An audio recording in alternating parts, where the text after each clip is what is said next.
በ1981 በሀገር ወረራ ላይ ተሳትፌ አሁን ያለሁበት ሰርቶ የመኖር ዜግነት አቅም ጉልበት እያለኝ ምረዳን ወገን የለም። ከዛም ተፈናቅዬ ኢህአዴግ ባስቀመጠው መስፈርት 93 ላይ ተቀብዬ ኢህአዴግ ፖለቲካን ተቀብዬ በመስራት ላይ ያለው አሁን ያለሁት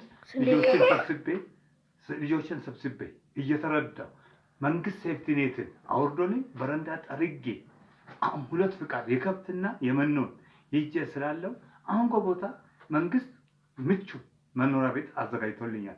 የክብርት ከንቲባዋን አመሰግናለሁ። ወይም በመሰረት አሁን ስራ ላይ ለመስራት ልጆቼ በረሃብ ሊጎዱ ነው። ይህን መንግስትና ህዝብ እንዲያይልኝ በማለት ነው መለመነውና ግብር እየከፈልኩ ነኝ። በዜግነት ይህን እጣ እየተከፈልኩ ነው። ይሄ ቦታዬ በአቃቂ ክፍለ ከተማ ወረዳ 8 ቄራ ነው ያለው።